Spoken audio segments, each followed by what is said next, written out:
नमस्कार, आदाब, सत श्री अकाल, प्रणाम। मैं शैलेश प्रॉम्प्टर अपने अगले एपिसोड के साथ आपके साथ फिर जुड़ गया हूँ। सच मानिए बहुत अच्छा लग रहा है जब हमारे नन्हे नन्हे दोस्त, खासतौर से नन्हे या नन्हा मैं उन्हें कह रहा हूँ जो अभी अभिनय के क्षेत्र में या तो पदार्पित हुए हैं या होना चाहते हैं, जो अभिनय सीखना चाहते हैं, जो अभिनय को अपना कैरियर बनाना चाहते हैं। और शैलेश प्रॉम्प्टर का ये उद्देश्य है कि वो अपने इन साथियों के लिए अभिनय की प्राथमिक जानकारियों को देना, ये मेरा उद्देश्य है। हालांकि आप गूगल पर या जहां कहीं से भी अगर थोड़ी बहुत भी जानकारी हासिल करते होंगे तो आपको वो थ्योरी में मिलती होगी। प्रैक्टिकल बताना अपने आप में एक महत्वपूर्ण है और मैंने ये दायित्व निभाने का सोचा है। पिछले 2 एपिसोड से मैंने आपको आवाज के बारे में ही बताया है, क्योंकि अभिनय में सबसे जरूरी चीज है आवाज, वाचन। आप जो आवाज बोलते हैं, संवाद बोलते हैं, उसके लिए आवाज का होना बहुत जरूरी है। और जब अगर आपके पास आवाज हो गई तो फिर संवाद का उतार चढ़ाव बहुत महत्वपूर्ण होता है। मैंने पिछले 2 एपिसोड में आवाज खोलने के लिए आपको ओम का उच्चारण बताया था। दूसरे एपिसोड में मैंने संगीत के आरोह अवरोह को महत्व दिया था आपके लिए, कि आप आरोह अवरोह को सीखिए। आसपास आपके बहुत से संगीत के जानने वाले लोग होंगे, उससे जुड़े हुए लोग होंगे, उनसे आप इसको सीखने की कोशिश कीजिए। हमारे कुछ दोस्तों ने व्हाट्सएप के जरिए मुझे, दोस्त मतलब जो युवा साथी हमारे हैं, उन्होंने जो नए नए जुड़े हैं, उन्होंने मुझसे ये रिक्वेस्ट की है कि आप थोड़ा और विस्तार से बताया करिए। बहुत थोड़े में आप कह के निकल जाते हैं, उसको समझने में हम लोगों के लिए, चूंकि जाहिर सी बात है वो अभिनय से नहीं जुड़े हुए हैं तो इसलिए उन्हें नहीं पता होता है। उनका ये कहना था कि आप थोड़ा विस्तार से हमको सब कुछ बताइए। आप जैसे अगर उतार चढ़ाव के बारे में बताते हैं तो डायलॉग्स बोल के उसको उतार चढ़ाव के बारे में बताइए। मैंने सोचा कि हाँ, ये तो मैं कर सकता हूँ और मुझे करना भी चाहिए, क्योंकि मैं प्रैक्टिकल अपने युवा साथियों को बता रहा हूँ। तो आज संवाद के उतार चढ़ाव के लिए मैंने एक डायलॉग चुना है। वो है डॉक्टर गिरीश चंद्र पांडे जी की कहानी का नाट्य रूपांतरण, जिसे नाट्य रूपांतरित किया है विनोद मिश्र एडवोकेट जी ने। उनके इस नाटक के एक डायलॉग को मैं आपको सुनाना चाहता हूँ, जिसमें उतार चढ़ाव का महत्व है। हालांकि सारे संवाद में होता है, बहुत खुल के आपका गला काम करना चाहिए उतार चढ़ाव के लिए, लेकिन ये एक संवाद ऐसा मैंने लिया जो मुझे अभी तुरंत तैयार था कि मैं आपको सुना सकूं और बता सकूं कि इस तरह का उतार चढ़ाव होना चाहिए। रुक जाओ, कहां है गोश्त?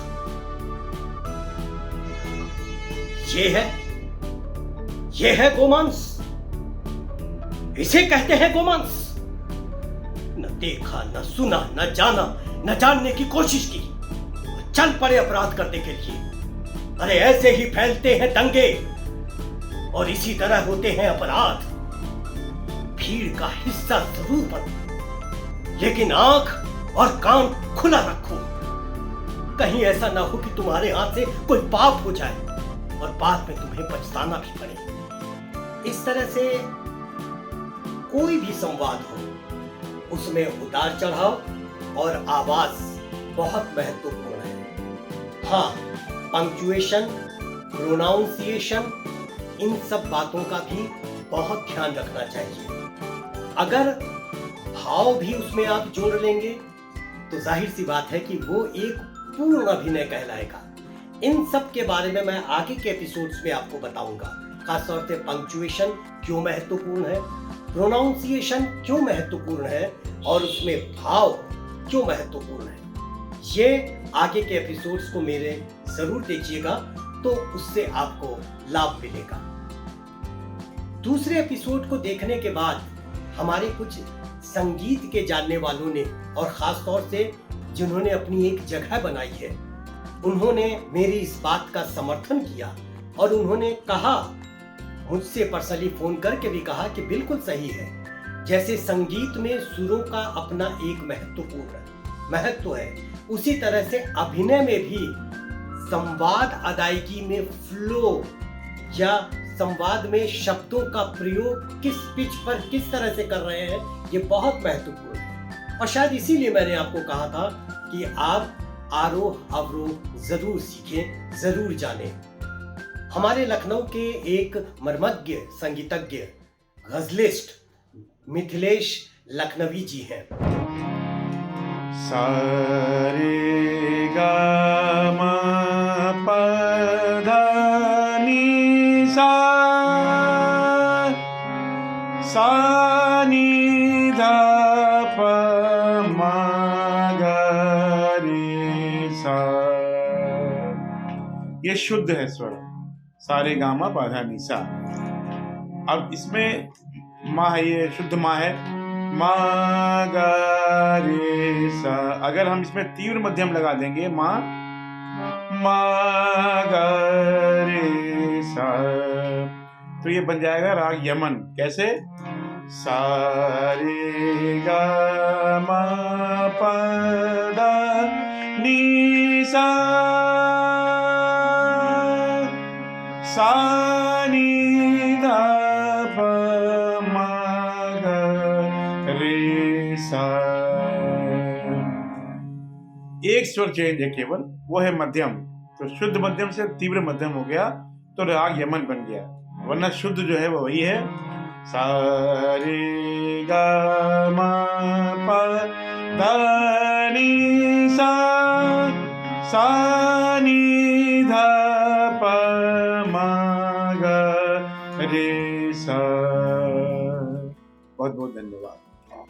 देखा हमारे युवा दोस्तों, मैंने आपसे शुरुआत में ही कहा था कि मैं आपको अभिनय के लिए प्रैक्टिकल समझाऊंगा, थ्योरी नहीं। थ्योरी तो कोई भी रट लेगा और याद कर लेगा, बट किसी काम को करने से ही उसको आप सीख पाएंगे, जान पाएंगे, उसके मास्टर बन पाएंगे। एक प्रश्न और खुल के आता है कि फिल्मों के अभिनय और थिएटर के अभिनय में कुछ फर्क है। खास तौर से मैं अभी संवाद के बारे में ही बताऊंगा, आवाज के बारे में ही बताऊंगा। बाकी चीजें भी मैं आपको जरूर बताऊंगा कि कैसे फिल्मों में आप आराम से अभिनय कर सकते हैं और उसके लिए क्या क्या टिप्स हैं। देखिए युवा दोस्तों, जहां तक संवाद अदायगी की बात है, जहां तक संवाद को तैयार करने की बात है, सीखने की बात है या याद करने की बात है, जब अगर आप फिल्मों में भी जाएंगे और फिल्म में शॉट दे रहे होंगे तो आपको जाहिर सी बात है कि अगर एक डायलॉग का एक वाक्य आपको बोलना है, डायरेक्टर ने अगर आपको बताया ये शॉट है और यहां से यहां तक आपको बोलना है, तो जाहिर सी बात है कि अगर वो सिंगल कैमरे पे शूट हो रहा है तो वो 3-4 बार वो संवाद आपको बोलना पड़ेगा। महत्व उसमें क्या होना चाहिए? महत्व ये होना चाहिए कि आप चाहे 4 बार बोलें, चाहे 1 बार बोलें और चाहे 5 बार बोलें, हर बार एक ही तरह से डायलॉग डिलीवरी दीजिए, हर बार एक ही तरह से पॉजेस दीजिए, जिससे कि एडिटिंग टेबल पर एडिटर और डायरेक्टर आपको बुरा भला ना कह सके। बहुत दिक्कत होती है जब एडिटिंग टेबल पे जाकर देखा जाता है कि आर्टिस्ट जो है इतनी ज्यादा वैरायटी दे दिया है कि कहां से काटें और कहां से जोड़ें, ये दिक्कत आती है। तो उसका महत्व तो है, हम उसको आपको संवाद से ही बताना शुरू कर रहे हैं। खासतौर से फिल्म के संवाद और फिल्म में एक्टिंग कैसे की जाए, क्या की जाए, ये अभी हम आगे के एपिसोड्स में आपको बताएंगे। अभी बिल्कुल प्राइमरी स्टेज पे हम चल रहे हैं कि थिएटर के लिए आप अपनी आवाज को कैसे बनाएं, आप अपने आवाज में उतार चढ़ाव कैसे लाएं, और भी उसके जो टिप्स हैं वो मैं धीरे धीरे आपको बताता चलूंगा, एकदम से नहीं। फिल्म में काम करना बहुत से लोग कहते हैं कि आसान है, फिल्म जब आप करेंगे तो समझ में आ जाएगा कि आसान है कि कठिन है। ये राय वही लोग देते हैं जिनका दूर दूर तक फिल्म का कोई नाता नहीं होता है, जिन्होंने कभी कैमरे को फेस नहीं किया होता है। जब कैमरे को फेस कर रहे होते हैं बड़े से बड़े आर्टिस्ट भी, तो वो भी पूरे मनोयोग से करते हैं। कैसे वो मेहनत करते हैं, इसका एक छोटा सा उदाहरण मैं आपको जरूर देना चाहूंगा। मैं एक फिल्म शूट कर रहा था रांची में। फिल्म का नाम था झुलनी का रंग सांचा। उसमें बहुत प्रसिद्ध कलाकार अनुपम श्याम जी थे, जो अब दिवंगत हो चुके हैं। मेरा सौभाग्य है कि मैंने उनके साथ काम किया, मैंने उनको डायरेक्ट किया था। जिस दिन उनका शॉट था वो रात को 8:30 बजे के लगभग फ्लाइट से वहां पहुंचे और फिर सेट पे वो आ गए। उस समय मैं भरत कपूर जी को कोई सीन समझा रहा था कि तब तक पता चला अनुपम श्याम जी आ गए। अनुपम श्याम जी सेट पर पहुंचते ही सबसे पहले मेरे पास आए जब मुझे वो खाली देखे, और उन्होंने कहा कि शैलेश जी, मैंने इस स्क्रिप्ट को पढ़ा है, मैंने इस कैरेक्टर को पढ़ा है, क्या मैं इस कैरेक्टर को इस तरह से कर सकता हूँ? उन्होंने एक उदाहरण दिया, गोरखपुर के एक सांसद थे उनका, कि क्या मैं उनकी नकल कर सकता हूँ? सच मानिए, बहुत मेहनत उन्होंने किया, बहुत अच्छा उन्होंने बोला।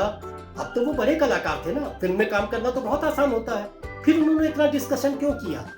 इसलिए मैं कहता हूं कि नहीं, चाहे वो थिएटर हो चाहे वो फिल्म हो, अभिनय के मामले में कोई कम नहीं है। हर जगह आपको पूरे मनोयोग से काम करना पड़ेगा, नहीं तो फिर आपको कोई पूछेगा नहीं। अगर आप मेहनत करेंगे, अगर आप पूरी तन्मयता के साथ इन चाहे थिएटर हो चाहे फिल्म हो उसके लिए काम करेंगे तो आपको सफलता मिलेगी ही मिलेगी। लेकिन स्टेप दर स्टेप कुछ प्राथमिक जानकारी जो मैं आगे के एपिसोड्स में भी आपको देता चलूंगा, और कुछ गणमान्य लोगों से भी आपकी बात कराऊंगा, उनके भी अनुभवों से आपको मैं अवगत कराऊंगा, जिससे कि आपको बल मिले कि हाँ, मेरा भविष्य उज्जवल है। तो युवा दोस्तों, आज का कार्यक्रम समाप्त करने से पहले मैं मिथिलेश जी को बहुत बहुत धन्यवाद देना चाहता हूं कि आज वो जुड़े और हमारे इन बच्चों को उन्होंने कुछ टिप्स दी। अगले एपिसोड में मैं जरूर आपको कुछ और अच्छी जानकारियां दूंगा, और इसी तरह से अगर आप जुड़े रहे तो सच मानिए ऐसे ऐसे टिप्स मैं आपको दूंगा जो आप घर में रह के बिना 250, 2500 या 25,000 रुपया खर्च करके किसी कार्यशाला में जाके सीखने की बजाय आप अपने घर में ही एक्टिंग सीख पाएंगे। इस तरह के कार्यशालाओं में जिस तरह से बालू की मूर्ति होती है ना, कि अगर जब वो पूरी तैयार हो जाती है और उसमें उंगली लगा दीजिए तो भुस भुस भुस भुस भुस भुस भुस भुस भुस वो होता है। आप व्यक्तिगत तैयार नहीं हो पाते, पूरा एक नाटक तैयार होता है। हम चाहते हैं आपको व्यक्तिगत तैयार करने के लिए। शैलेश प्रॉम्प्टर चाहता है कि हम अपने उन युवा भाइयों को बिल्कुल सॉलिड बना दें, कुछ ऐसी टिप्स देके जिससे वो बहुत आगे बढ़ जाएं, बहुत अच्छा करें और अपनी पहचान बनाएं। तो अगले एपिसोड में एक और नए जानकारी के साथ मैं शैलेश प्रॉम्प्टर आपसे जुड़ूंगा। तब तक के लिए हमें आज्ञा दीजिए। नमस्कार। शैलेश प्रमोटर से हमें बहुत अच्छी जानकारी मिल रही है एक्टिंग सीखने की। आप सभी इसे सब्सक्राइब करें और इससे जुड़ें।